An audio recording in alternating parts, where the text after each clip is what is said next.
Students, welcome to our YouTube channel Commerce with Kanaujia ma'am. तो students, आज का जो हमारा टॉपिक है वो हमारा नया चैप्टर स्टार्ट हो गया है। देखिए, चैप्टर नंबर 4 है taxable event and scope of supply under GST. ठीक है, इसके अंदर हम ये चीज़ पढ़ेंगे, introduction, taxable event under GST, scope of supply as per GST law, section 7 का सब सेक्शन 1 नॉर्मल और taxable supply, sub section 2 non taxable supplies और sub section 3 declared supply of goods और सर्विसेज।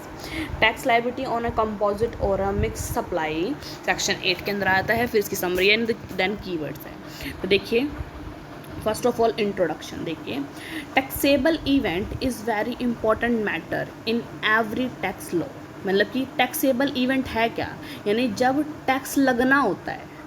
ठीक है, एक जो इवेंट है वो हैपन हो गया है, फिर उसके बाद वो टैक्स लगेगा उसके ऊपर, वो होता है टैक्सेबल इवेंट। तो हर टैक्स लॉ के अंदर एक इंपॉर्टेंट मैटर होता है टैक्सेबल इवेंट का। It's determination is most crucial for the proper implementation of any tax law. जब कोई भी टैक्स लॉ को प्रॉपर आप इम्प्लीमेंट करते हो तो उसकी डिटर्मिनेशन यानी टैक्सेबल इवेंट कब डिटरमाइन होगा, उसकी डिटर्मिनेशन करना एक इम्पॉर्टेंट फैक्टर है। Previous indirect taxation system has different taxable event. देखिए, जो पहले इनडायरेक्ट टैक्सेशन सिस्टम था, जैसे आजकल के टाइम जो जीएसटी आ गया है वो डायरेक्ट टैक्सेशन सिस्टम है। एक बार ही उसमें टैक्स लगाया जाता है, टैक्सेबल इवेंट आता है एक बार।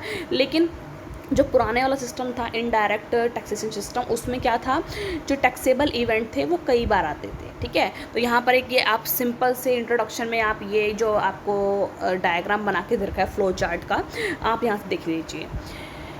For levying tax under GST के अंदर जब आप टैक्स लगाते हैं, it becomes important to understand. ये बहुत इंपॉर्टेंट हो जाता है कि आपको ये अंडरस्टैंड होना चाहिए। किस चीज़ को अंडरस्टैंड होना चाहिए आपको?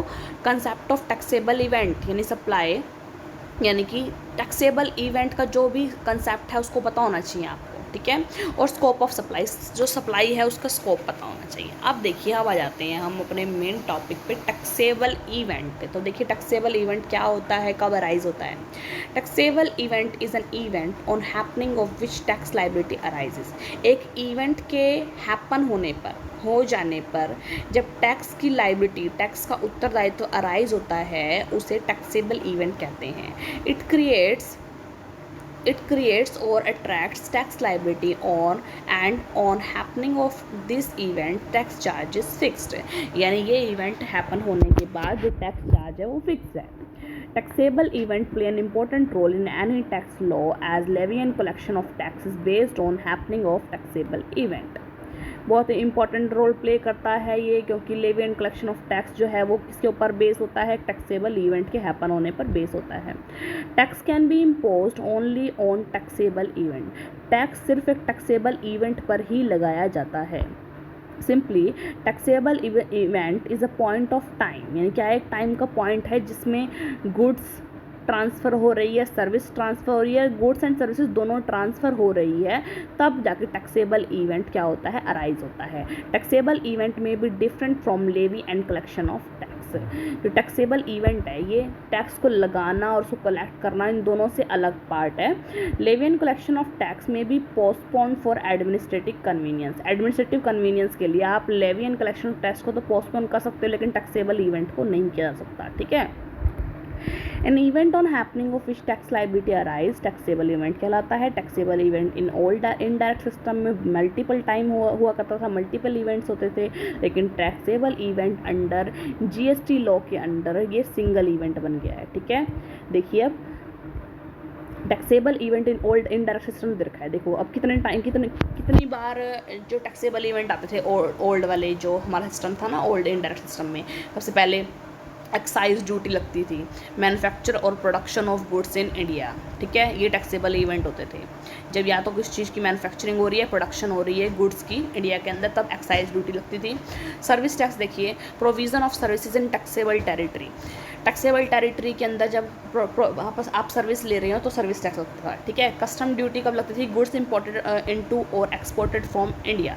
अगर आप गुड्स इंपोर्ट कर रहे हो इंडिया के अंदर किसी दूसरी कंट्री से, या फिर इंडिया से एक्सपोर्ट कर रहे हो किसी दूसरी कंट्री को, तो कस्टम ड्यूटी लगती थी। ठीक है, तो ये वो भी टैक्सेबल इवेंट होता था। सेंट्रल सेल्स टैक्स CST लगता था, sales of goods in the course of interstate यानी 2 स्टेट के बीच में जब गुड्स की सप्लाई हो रही है, सेल हो रही है, तो CST लगता था, ठीक है। और VAT large sale of goods in course of intrastate, एक स्टेट के अंदर ही अगर सप्लाई हो रही है गुड्स की तो लगता था हमारा वैट, ठीक है। CST किसी दूसरे, मतलब ये हरियाणा से आप पंजाब के अंदर कोई गुड्स भेज रहे हो तो आपका CST लगेगा, है ना। और वैट कब लगेगा, जब हरियाणा से हरियाणा के अंदर ही आप गुड्स भेज रहे हो या बेच रहे हो, जो भी है उसके अंदर वैट लगता था, ठीक है। अब आ जाइए GST, ये तो हमने पढ़ा पुराना जो हमारा टैक्स जो इनडायरेक्ट ओल्ड इनडायरेक्ट सिस्टम था उसके अंदर। अब हम आ जाते हैं टैक्सेबल इवेंट GST के अंदर। One of the very important changes which GST brings is the complete change in the taxable event। GST के आने पर एक प्रॉपर जो एक बड़ा इंपॉर्टेंट चेंज आया है वो यही आया कि टैक्सेबल इवेंट चेंज हो गए हैं। The taxable event in the GST would be supply of goods and services according to Article 366(12)(a) of the Constitutional 101's Amendment Act 2016. GST means any tax on supply of goods or services or both except supply of alcoholic liquor for human consumption। यानी कि सारी चीज़ों पे, लेकिन exception किस चीज़ की आ गई, alcoholic liquor की, जो ह्यूमन कंजप्शन के लिए है। It is important to note that the word use in supply and not sales. ये देखो यहाँ पर वर्ड यूज़ किया गया है सप्लाई, सेल नहीं है, सप्लाई है। Hence consideration is not required for supply, यानी सप्लाई जब आप कर रहे हो तो उसमें कंसिडरेशन रिक्वायर्ड नहीं होगी आपको। Simply taxable event under GST system कब कर रहे हैं आप, देखिए इसमें GST सिस्टम के अंदर कब टैक्सेबल इवेंट आते हैं, जब आप सप्लाई ऑफ गुड्स कर रहे हैं, सप्लाई ऑफ सर्विसेज कर रहे हैं, या फिर supply of goods and services both कर रहे हैं आप, ठीक है। तो 3 टैक्सेबल इवेंट हो गए।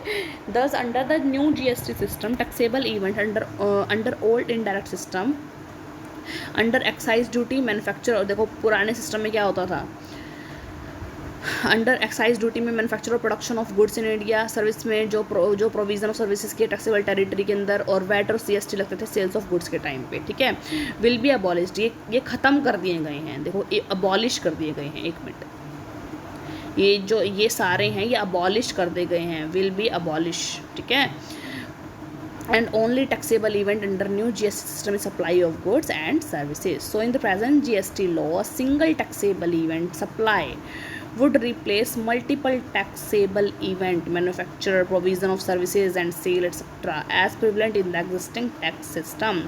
यानी कि देखिए इन्होंने 3-4 चीज़ों को, manufacturing, provision of services and sale, इन सबको हटाकर एक सप्लाई वर्ड्स डाल दिया गया है, एक सिंगल वर्ड, किसके अंदर, GST के अंदर। तो देखिए यहाँ टैक्सेबल इवेंट का एक फ्लो चार्ट देख लेते हैं आप। Taxable event under existing indirect system जो पहले था, और अंडर न्यू GST सिस्टम जो नया GST सिस्टम आएगा उसके अंदर। तो देखिए एग्जिस्टिंग इनडायरेक्ट सिस्टम में क्या था, पहले मैन्युफैक्चरर और production of goods in India, ठीक है, ये लगता था। फिर provision of services, service tax लगता था। फिर सेल ऑफ गुड पे वैट और CST लगता था, ठीक है। अब इसको जो अंडर न्यू GST सिस्टम के अंदर, ये देखिए एक minute, under new GST system के अंदर इन सब चीज़ों को सप्लाई के रूप में चेंज कर दिया गया है, बोला ही गया है इसको supply of goods, supply of services, है ना, supply of goods and services, supply of goods services and goods and services, ठीक है। ये चेंज कर दिया गया है, इन सबको चेंज करके ये कर दिया गया है, ठीक है।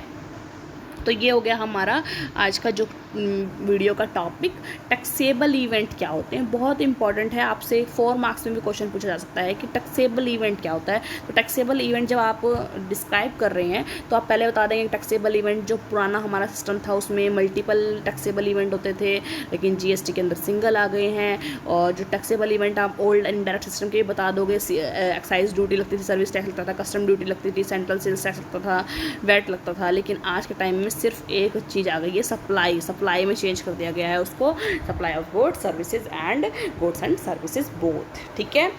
वेरी इंपॉर्टेंट क्वेश्चन है स्टूडेंट्स, अच्छे से कर लीजिएगा आप, 4 मार्क्स में ज़रूर आने वाला क्वेश्चन है। पूछा जाता है कि give a short note on taxable event, तो आप यहाँ से अगर आप कर लीजिएगा तो आप 4 मार्क्स का क्वेश्चन अच्छे से अटैम्प्ट कर पाएंगे स्टूडेंट, ठीक है स्टूडेंट। तो आई होप स्टूडेंट आपको ये वीडियो अच्छी लगी हो और आपके लिए यूज़फुल रहेगी ये वीडियो। और अगर वीडियो अच्छी लगी हो तो ज़्यादा से ज़्यादा मेरी वीडियो को लाइक कीजिए, शेयर कीजिए, कमेंट्स कीजिए और जुड़े रहिए अपने चैनल से, कॉमर्स विद कनौजिया मैम से, और पर्सन्स को भी हमारे साथ जोड़िए और अपनी एक टीम क्रिएट करेंगे हम Commerce with Kanaujia ma'am channel से। और do not forget to hit the bell icon for the further notifications. Thank you students.